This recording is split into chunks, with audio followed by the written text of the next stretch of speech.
Welcome to A Lot of Family. I'm your host, Adam Madden, and I'm joined today by my lovely wife, Paige, and my daughter-in-law, Elly. And we're going to be discussing probably the most frequently asked question Paige and I get over the years, which is, what do we do with older daughters? Just that time frame people have a lot of questions about. And I'm thinking, from the age 17, 18 until our daughters get married.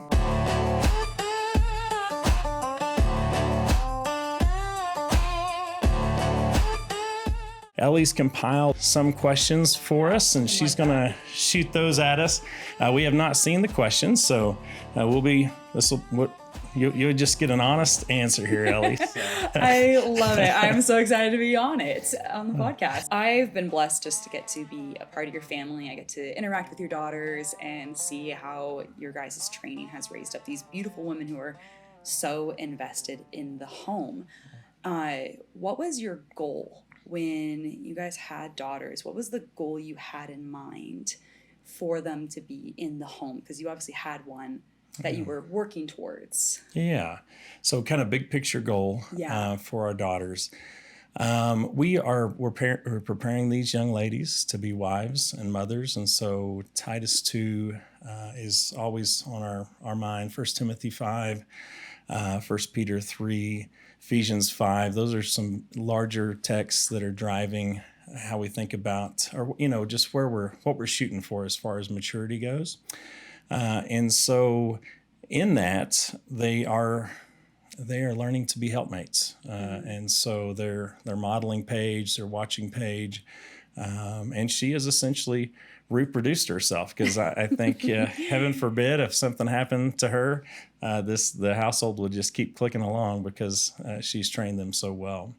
But yeah, those are those, I think, when we think of big picture goals and maturity, I mean, the wisdom, self-control, responsibility, of course, but then more fine-tuned is what does that look like in the realm of motherhood and being a wife. So, a big question that gets asked, or in kind of a very common goal that a lot of parents I see have, is training their daughters with a plan B in mind, a financial fallback.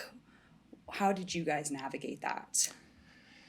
Yeah, I see what you're saying. In case they don't get married, maybe until they're a little older, per se. So biblically speaking, here is how I think of.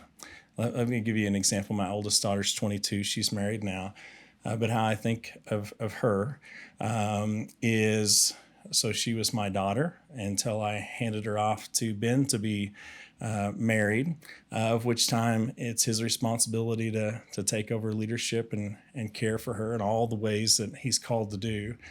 And let's say, heaven forbid, something were to happen to Ben, I would certainly step in to help with Aslan. She'd also have a church family, in a widow type situation.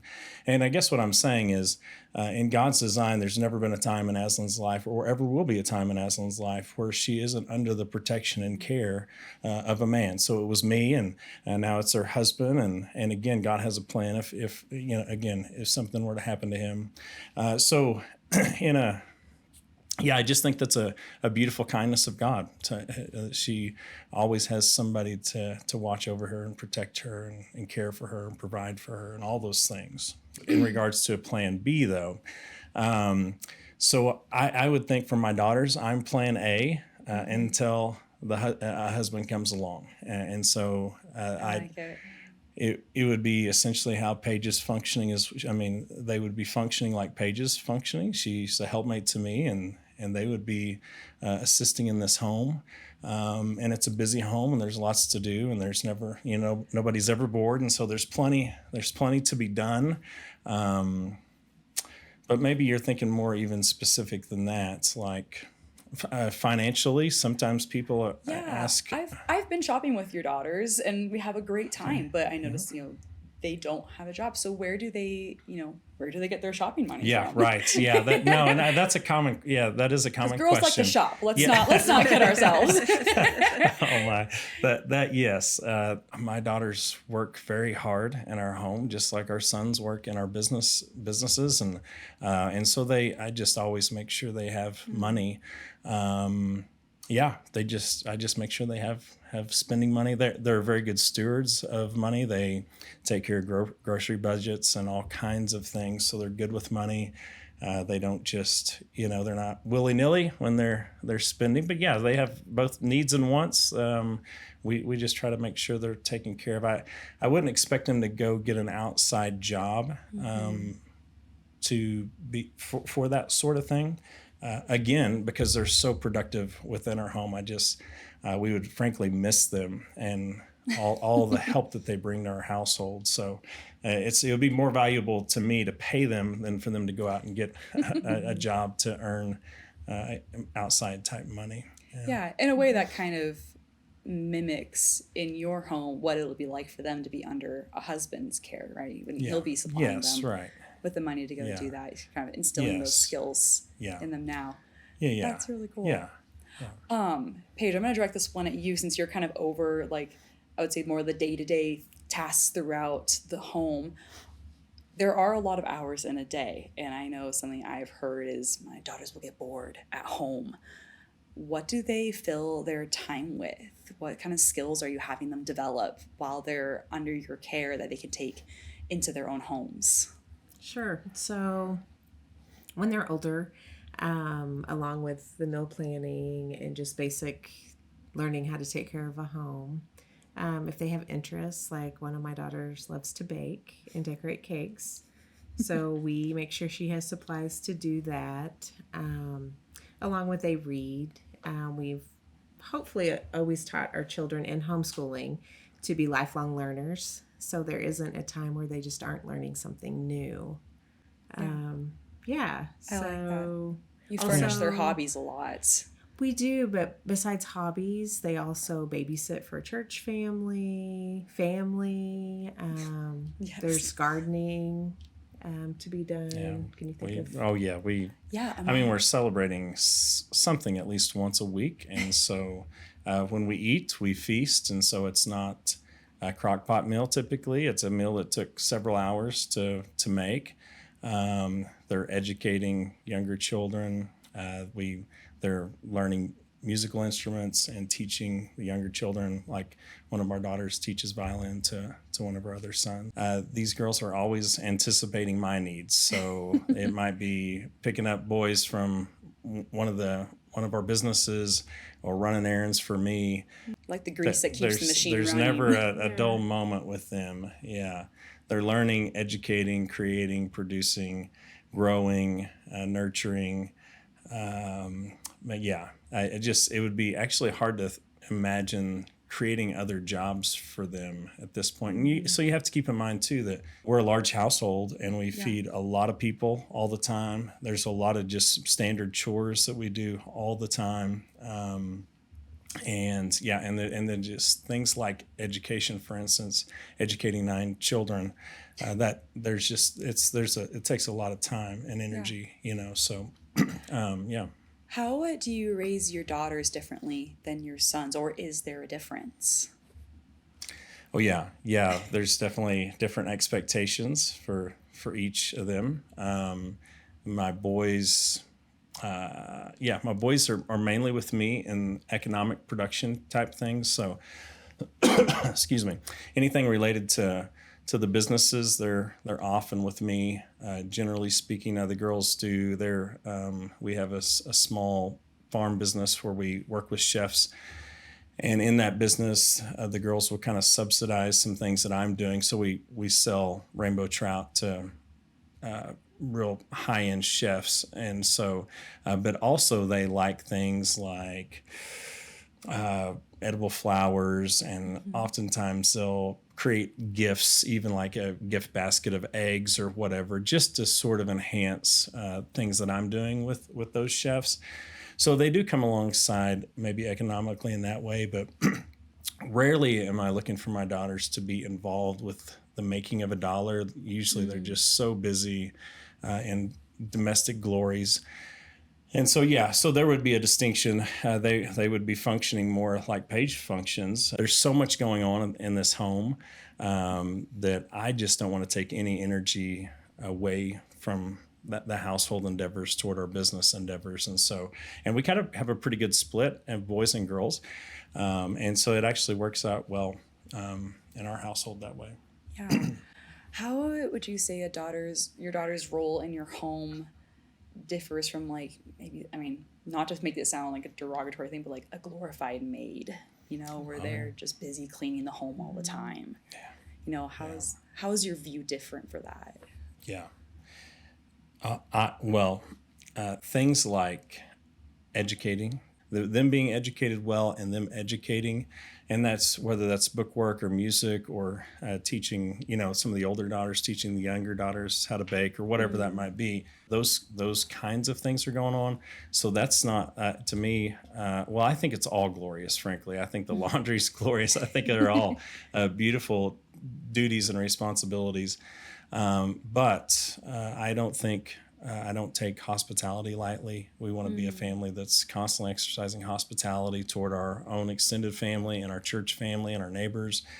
So those kinds of things are just beautiful commands in Scripture that aren't burdensome, and they actually love those kinds of things. Those are a glory. And let me say again, I mentioned celebrations earlier, but even birthdays or the 4th of July is coming up or things of that.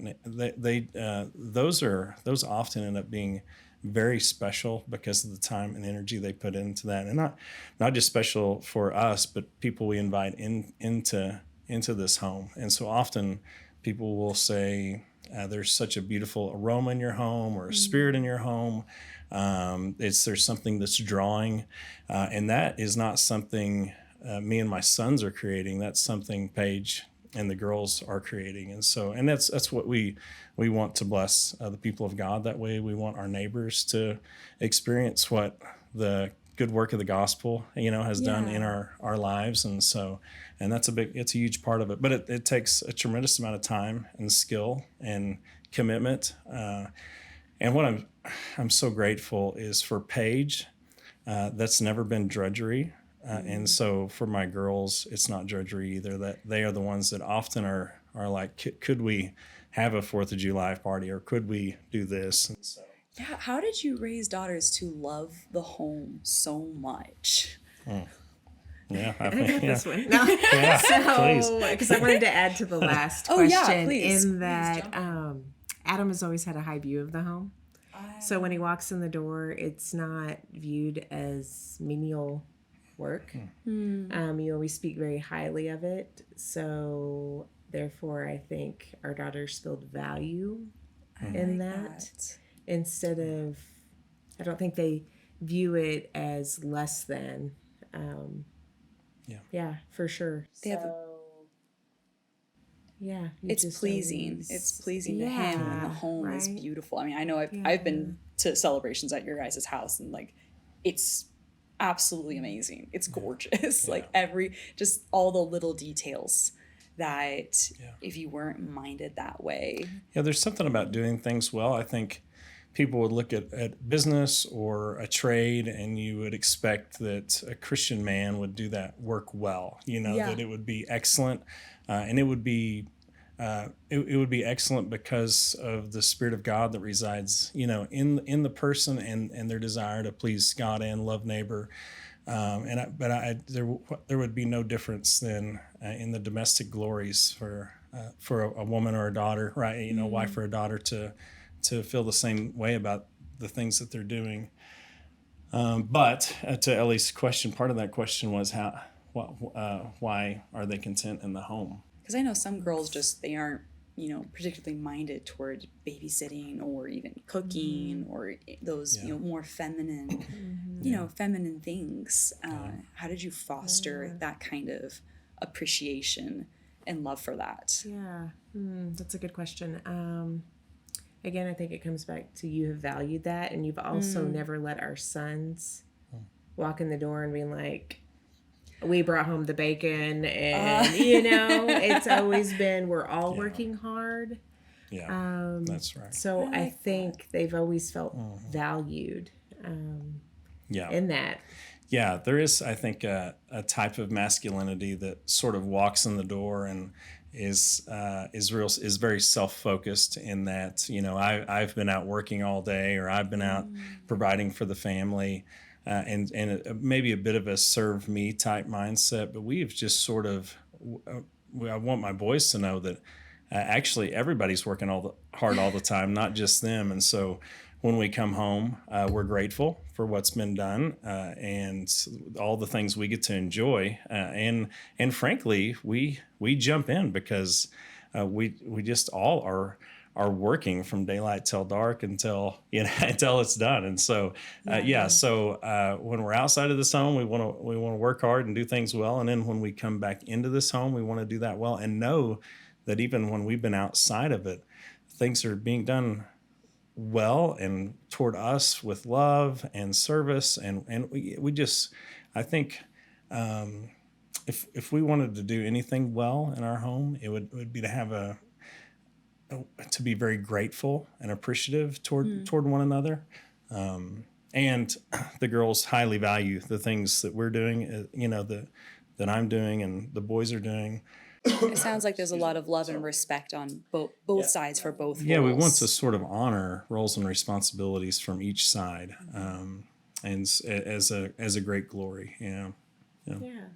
But you have always loved the home. I mean, you even in spite of the attacks of feminism and the draw to be, for there to be a push outside the home, you have just sort of always taken God at His word, and always just love. You've always saw the purpose and dignity and joy in the home. So our daughters naturally imitate that. They respect their mama for sure. So, yeah. Paige, were you going to add something? Oh, I just also think we get a lot of practice. So you can either do it with a good attitude or a bad attitude. So you might as well do it with a good attitude. When it comes down to it, yeah, not just because a lot of people live here, but we have a lot of company and host a lot of things like one year we, I think we counted up, we had people stay overnight with us for like 3 or 4 months out of the year. And so we're, in addition to normal family life and rhythms, we're also sort of like a bed and breakfast, and it's been kind of part of our ministry to others as well. So, but the girls are the ones leading the charge on they take on the extra work when it comes to those kinds of things. So, yeah. And I think we've also always wanted people to feel welcome in our home. Yeah. And we've all been into someone's home where you can tell, they don't want you there. Yeah, like there was a lot of work. Let's just, and we just, they want you to know just how much you should appreciate what they did for you. Yeah, and I think our girls just want, people to feel welcome in our home. And we've part of our life, most of our married life, I've been in full-time pastoral ministry, and of all the other things that God has allowed us to be a part of and encourage people and hopefully build up. One of the greatest probably pieces of our ministry has been the hospitality, just people being in our home and sort of spending time with our family, interacting on that level on a one-on-one or at the dinner table. And so, of all the messages I've preached and all the things that I've done, those are all good and valuable. But I would not say... But this too has been a huge element of just general ministry for us, and you don't have to be in pastoral ministry to do that. So I think that's just a good way to one another and to honor others out doing showing honor. So absolutely, yeah, I know I definitely experienced that when I first came into your home. So it was just very soothing, like you said, just very relaxing, and there was this very calm, peaceful air that was just so inviting and welcoming.